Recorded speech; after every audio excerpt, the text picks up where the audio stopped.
Nek kita genah sampai ngaji kita iki ono katame tapi nek ngaji padi kowe sampean ora bakal kecuali sampean panjang katam dhisik tak ajek ah. Ojo ngalor.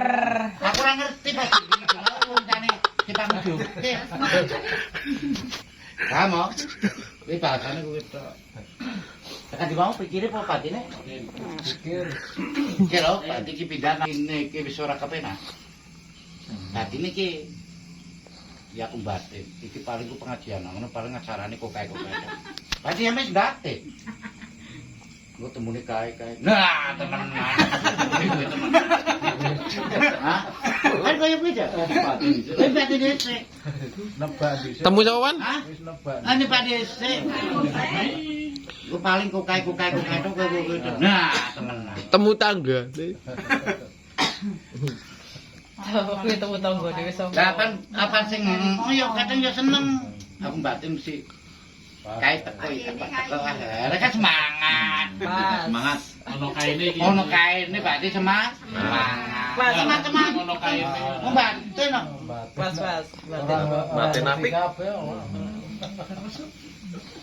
Salat pun apa kadang batin. Iki nek werem mesti senenge por nyobain salat. Por to. Apa ora? Ya ora pacare. Ayo bu pacare mbok tongkone karo tuwane bu. Tanggane. Hah? Apa wis batin. Pacare apa? Nyang ali bete. Batin wis, Bro. Pak melangkah. Iya.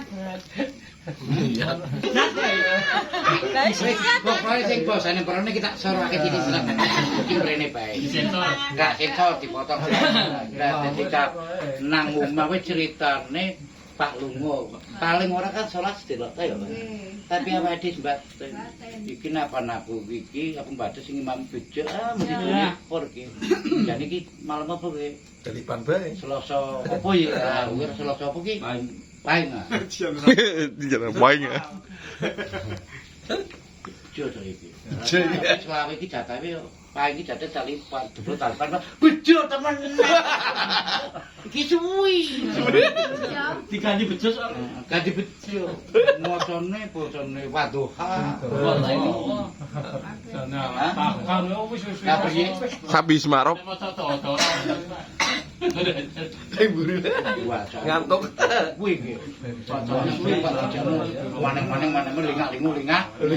Coba sampe Mbah. Mlayu. Sing dibating kene ora ta?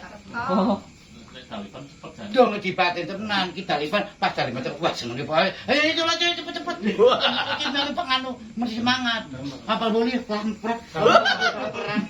Kalau cepet wong sing imami kaya kuwi. Patine mantan iki dinteni. Ayo sintane. Burung pedane kok bar kaya wis kuwi. Burung ala iki plotke. Ora. Tapi kan Ana lho diplotke kuwi. kamu sampai di Mbak Tende tekan nggon ide pengertian Pak Mampu Pak Sembayang dipen nang omah. Nek disalahke itu Pak. Hidup mana padahal urut dibengkongake Pak.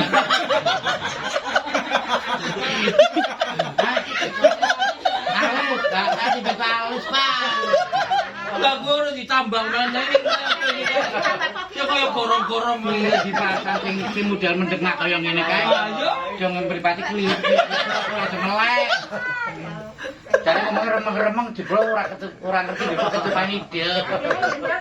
Nah, kadang orang hidup kuwi kaya kuwi. Awake pasang hidup kadang orang hidup. Ucul iki kabeh. Nutupi.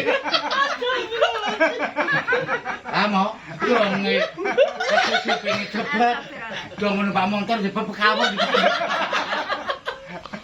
nang konten ana kecil kok guntek ke motor hidup jeplak-jeplak ngene iki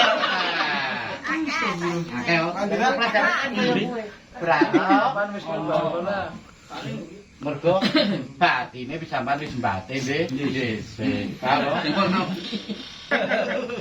Intine wis nyepatan Sambatene dipaten-paten. nah iki memang ngerti Lah nyepatan iki. awakmu dhewe mesti patani dhewe Pas rapat pas temenan. Rapi kabeh. Ora ono sing apik rata-rata batin kerepe do rapi. Do batin apik langka. Kuwi tak contoh wis meneh iki. Awal. Bapak pelaku karo ibu. Iki papane Tri Pak Lurah. Ora usah jare sampean Pak Nyumbah. Wah, tekane mesti orang kok ngurus sego. Kerana ngene konone karena sego dontek. Tulis hari bido. Lah apa pangan? Mangan sarimi. Ayo. Tuasan ora? Liwat. Kosong rak liwat undangan. Dongeng kliwat komplit jebule nang lili sego. Ya tak ke. Asale sampean wis Mbak. Jadi tak lebok kenal ning ibadah karo perilaku wis mbak, ubah bahasa lah pokoke sampean bakine sing ora. Ora. Oh, nyandak lino. Ah, kowe apa nu bakit ngapi. Aja kena dodole. Iki sing imami sapa? Risin ki wah, banter. Gantine sapa kae sijine Anto apa kae? Dianto. Iki rada apa Siti? Kok sing masalah ki depanmu ora apa-apa nek kita cari bajing bae sampai ora kae iki kok. Jadi kan belai. Kayak film pasti kita berarti memilah. Kelangan imam lah beri terus mau Arang ngimut kita bela. Pas ora. Oh. Terus nomor kalau nangon fisik. Ora jawel nampo. kesehatan. Mosok awen-awen terus signalne kesehatan arek iki nangon Jadi nek sampean nang ngono kuwi siki babagan ibadah, nek saban loro berarti ora kudu saban salat. Cara gambarnya sesuai gerakan salat karo legorong kuwi boleh. Ngomong ora turu lho. Ku diwali-wali. Ya turu yang merem. Nah, Orang karo turu beda. Lonjor ah, kowe ora enting legorong, asale beda, beda, Pak. Asa. Lah nek legorong kene bumbu Pak, beda maneh. Lah nek ada jenenge opo? Lumah. Longsor. Pernah kok saru. Iya, Pak. Siap. Paham ora? Emang ngomong daripada iki sembah karo dhewe kowe. Ya ora kok sembah karo kowe. Ditelan. Kok nek ditelan mentak kan geger. Iya, kebron-bron aku nek sing. Ya kok karo turu. Kok mbak dari pun karo turu, salah karo turu oleh. Wis sebulan burung Pak. Wis karo turu. Ini namanya fisik. Kimpi. Kawae sampean loro kabeh geger angel apa angel kabeh bahkan ya wis karo kasro ora kasro. Masih meriang masih. Yang loro lah. Dimaksud. Paham ora? Kuwi namanya Lah nek fisiki normal pegel-pegelnya lumrah. Wong pegel wong karo sampean nyatane mas dimusungi opo? Sing watu. Piye ngono kan ngupung ngidong tank opo ya. Apa di yo? Mindah sandi. Macul. Berarti tetap lah senajan oh amarga balikan buku pira kae iki ora nyatane buku iki kitane kaya ngono. Ono. Sing pak larang sapa ya ora ono kecuali awakmu dhewe. Lan ana wong larang ya mesti melu bae pisan kowe. Mudah ora urusan dhewe.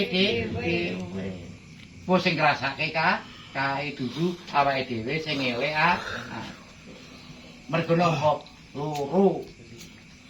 Mergo napa? Sakit. Ah loro. Kata tulis loro karo loro padha ora? Padha. Itu sih kowe. Loro. Beriang-beriang. Ah, cak brin tulisane brin. Meriang karo loro. Loro karo loro. Gerah. Loro karo loro. Tulisane padha ora. Tulisane padha ora? Biasane padha. Nah, ya wis lah. Mosone ning beda. Lah ya ketemu angel. Loro. Jendela karo jendela padha ora? Jendule. Ah, aku kok puran-puran ndek gak. Oh, kowe nang ngene iki fisik. Berarti fisik kudu dimampokake. Selama dheweke memang ora lo. Paling loro panudan diru akan loro. Ini ngaji yo. Hah? Ngaji. Paham nangon fi? Ngaji-ngaji. Hei. Jadi fisik perlu di Jaga. temenan. Oke yo, enak pakem wis. Wis tak singkat ngono bae lah. Sing nomor 4 segalane. Segala Wis galane. dikumpul cuma rangkuk kabeh berarti sampean senang, padep mantep wis ora ini kan. Itu berarti memang fisik maupun pikiran berarti diblok kabeh. Baik lahir maupun batin komplit kabeh. Berarti diculke kabeh segala urusan duniawi atau urusan mronowi. Jokowi. Kuwi kabeh yo. WWW. Culke. Culke. Kamu, kuwi namane skalane lah. Jadi skalane ku opo bae kudu mau culke. Nek babakan so. Kamu cukup proposal. Jadi pikiran Pak Dodo ini pikiran paring sawah, Pak Bayo ini buat dilakukan yang penting pakem, cakep, diwaca sesuai waca nane. Kamu, jadi orang nang cara Jawa ndak boleh kecuali doa. Kamu, mau udah bagi cara Jawa. Segala puji bagi Allah, malah kangelan. Ora kelar-kelar. Lah kaya opo? Kejawen. Tapi kejawen kok kaya kae angel maneh. Campuran. Anyaran. Sekali-kalane ya. Paham? Terus tak lanjut. Nah, ini Pak Panggo. Nah. Jadi sampane Pak ngibadah kuwi babakan mau salat. Kuwi kudu ana papan palegan, ana panggonane. Dilurus sing nggih kanggo panggone sampean Pak nggih salat. Pak menjero menaku ora ono nglipati salat, lah sampean nek nama salate nembe kuwi jenenge namane panggo. Nah, mbok nang jejere kasur, mbok nang jejere ranjang ora ngerti aku. Wong urusane mesti dhewe sih. Kamu. Lah nek paling apik jejere kasur. Gampang repot kan ibu. Lubruk. Nah, ben kringkang. Mampir aja lah. Ngono sih. Pak Wirita kencet ketarungan tuh tigone Pati nanggon. Berarti wis disengo, dia berarti Mbak. Berarti aku Pak Wirita kan ndoyono mrene. Wong teko pan. Ah, yo wajir. Tenang arep dhewe. Lor dewek. Ora nempel lho. Ngarep ya akeh. Ngarep ya. Ngarep kabeh. Iki nanggon panggon. Lah nanggon panggonane ki mau di tata sing apik, di antara sing teliti temen biasane tai cok pirang-pirang nang kono. Tai cecek. Tai opo? Cecek. Ayam. Nek ayam ora mungkin. Ngarang maneh iki. Ha cecek lah. Peliharaan. Asli ini karo ngiliki kabeh cek-cek sampean ben aja micek. Wong teliti. Sampeyan ora ngilbek, mulai ditembelaki tai kowe tek aku ben aja micek tak resikane. Kaya ngono ora. Pel kabeh. Cek sampeyan ben aja temu sembayang kaya ayam loro. Loro ngantuk sembuh. Dong Pak Dhewe wis kok berwaladi. Iki namane panggo. Sembelih. Lho panggonane ditata sing apik, diresi bensu. Enggak? Kan? Tenang. Nomor 2 kelakon. Kon. Lah sampean nglakoni ibadah komplit berarti kan wis kelakon. Salat berarti wis dilakon. Donga komplit kabeh wis dilakon. Wong wis nglakoni apa bae wis kelakon kan wis santai jare wis penak. Padang pikir, adem pikire kok wis enak kabeh. Awo. Nikmat tenanan badan kowe. Nikmat nomor 3 ngisuk. Berarti wis ayem tenanan. Wis kelak. Aku wis kelakon ayem tenan. Wis ndonga njaluk sapa? Njaluk sapa kono. Dadi sabar nenteni. Nang ngene sabar. Dinteni kabul muka. Lah nek dikabul sama coke ora nggal. Hah? Mesti sampean ora bakal nggal. Kowe nang sabar ki sama ora bakal nggal. Mula diomong sabar apa? Sabar kan wates e. Nah, sing hebat aku paling seneng kowe. Ngono sabar ana watese. Ana watese. Lah nek sampean tak jaluki watese mbek endi saja. Ora ono watare kowe mbek endi watese nyepin terus. Watese wis nyaur utang udat, Pak. Ah, jan apa ngene utang maneh. Kira-kira ono watese mboten, Bu?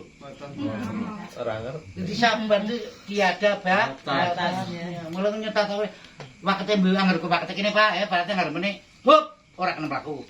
Sabar. Wakete kowe nang ngono tok. Gugur kan ngono kowe. Bisa kena mlangkah. Sebabe mau Pak? Batas sih. Betul enggak maksud aku? Jadi sabar itu tiada batas. Lah nek kowe mbelok diwakel ti sabar berarti sampean wis ora iso. Hah? Iso kae apa? Iso kae kok. Berarti sampean wis meneh mati. Nyurang. Meneh kok kadang. Kon sabar terus aku sing urip yo sabar. Iya. Lah nek apaan wis mati ya wis ora. Ora sabar ku sabar. Kon sabar terus priye lah karena aku sing urip yo sabar. Nah apaan wis sabar ono wakete wis pathoki siji. Iki berarti kan wis sabar. Menikmati pik dipathoki loro sih. Apa? Matek. Apa lah? Lah. Nyanda oh. Kuwi nang ngene babakan ya ora sabar. Sabar ya ora ono batese. Aku ora sabar aku. Ora sabar yo. Ya wis. Yo karep ora sabar subur, Bu. Ora sabar subur. Tapi saiki wis bangkrut. Wis ora ono sing liwat saiki. Mone bisa nulis sabar subur. Wis ra ono. Wis ora ono. Mumet parah sampean. Ora tau ora. Ora tau bisa tulis sabar subur. Sabar Ibu. Berarti kudune sabar seto. Tenanan. Nek sabar insyaallah Allah taala nyayangi temenanan mung bae sampean dhewe ora ngilpo. Sabar seto mengko ora sabar. Sabar seto mengko ora sabar. Sabare kliwat wong. Dan mulai dijomongke kan sabar subur. Sampeyan ben ngerti, sabar iki berarti menunggu atau menanti atau bisa menahan diri. Mungkin ora? Jenenge menahan diri. Lah nek tiba nang subur berarti tampian ditambah ben ora sabar, emosine dadi tumbuh subur. Dadi ngertemu sabar iku barang kok kowe ora lek kita terangake. Begenak iki subur lah.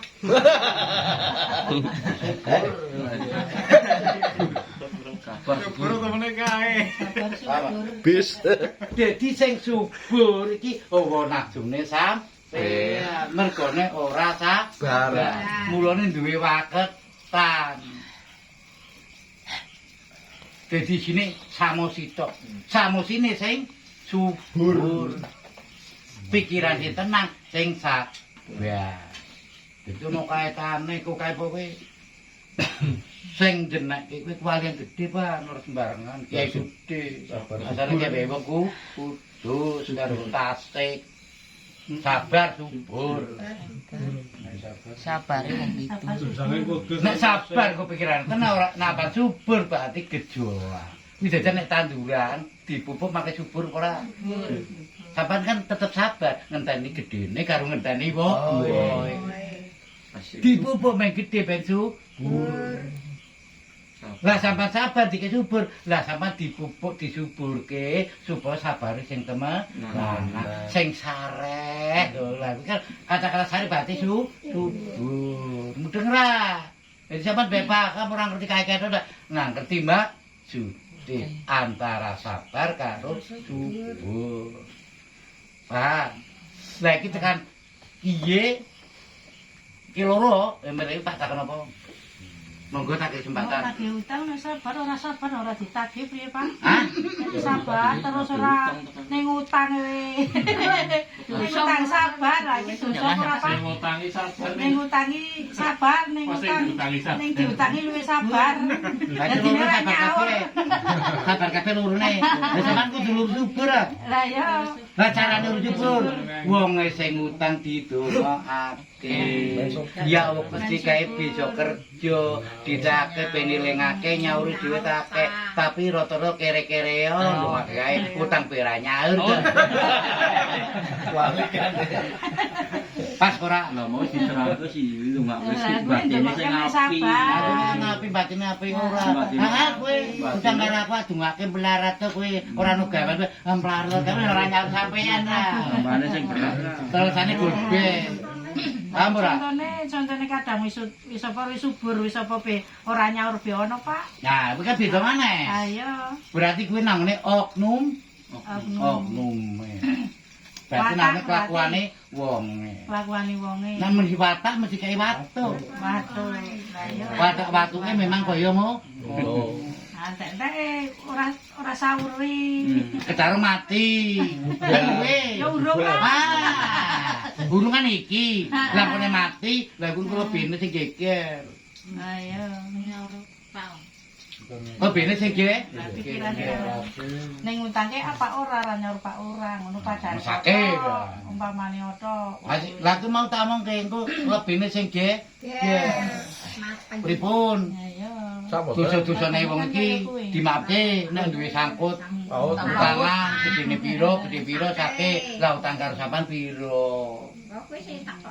Ayo, nek berkelanjutan berarti kan berjuta. Tapi nek gedene 20.000, 10.000 saking nggih muni sakabeh. Tapi nek juta. Nek juta mung pesake ya engko dhisik ra. Ono keluargane Pak Di. Lanjut. Karo rambut aku ora ngerti urusane. hilang kok. Nah, berarti sampean berarti. mlebune nasib. Mlebune nasib. Nasib. Nasibnya berarti terima. Ayo terima sabar maneh. Sabar maneh. Dongake kurane ben kelanjutan bisa ngerti. Lah kok anake meguru nanti diwarai iki wis oke. Nah kimutan nyaur sampean. Betul lah. Mudah. Nah, nyaur lah, nyaur ya Pak ora. Lah nek semene pare ya ora kena didong. Beli Pak oh duang. Ditenangke. Ditenangke Tenang karo nasib. Nah, iki sekarang nasibku kaya iki sapa ngerti ngesuk ana perubahan. Dari hari, minggu, bulan, tahun. Mula aja kata-kata muni sementara. Tahun. Ora kena. Piro Pak sementara? Ben suwi. Nah muni sementara kan dirata. Tapi rata-rata muni ngomongnya sementara. Jebula berbulan-bulan. Kuwi jenenge ora sementara. Sementara. Kamu? Ayo coba tak meneh. Oke ditakon lho. Aja bener ditakwake. Gunane ngaji wis ditakwake ben sampean ben sampean ngerti. Kuwi sing arane ngaji wis ngrubah nasib. Sing ora paham ora ngerti ben ana batas-batas wong kelakuan wong urip. Nek mrono-mrono sing apik ditinggal, sing ala digawa kan. Apa sing ala digawa, sing apik ditinggal. Lah iki Pak takon. Nek mrono-mrono diterangi piye? Sing apik digawa, sing ora apik ditinggal. Sing apik digawa, Sing ora tinggal. apik ditinggal. Lah si Pak Rumah sing ora apik sapa? Jejal Pak Teko. Ora tambah. Sing ora apik yo wis nasibe awake dhewe. Nah, wis kuwi sampean. Kuwi mengko nggih gawe jujukane sampean. Pakai contoh, sampean busine namanya kelalen. Hah? Amanah. Bu Amanah. Lah Bu Amanah, misalke iki contoh, yo ngomongnya contoh. Pan. Kapan kuwi Pan? Contoh misalke rewang nanggon iki. Hah? Nang Bulura. Bulura misalke. Padane. Jare blura. Lah sampean nang rewang. Nek sampean nang kelakuan apik apa apik kabeh kan berarti kan sampean ninggal apik. Berarti sing ala moga gawa. Mungkin lah. Selama sampean mrono berarti Bu Amanah wong apik, punya ngajak resi di mata kabeh langsung tasahi kabeh berarti wonge Lah nek sampean aku numbrus jelasake kabeh ngesuk menawa dundang apa. Lho kok yo ki garapane berarti sampean ninggal. Oh. Mungkin lah. kaya ngono. Dudu masalah nang apa rek? Masuk.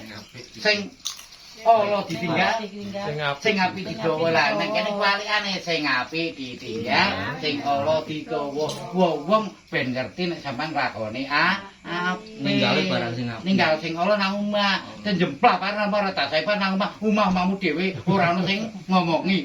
Kita contohke bahasa lisane ngono. Mudeng ra? Udah. Lah kowe nang lurah ora gelem masalah sampe lah ketimbang mriko ngrewangi iku ono apa?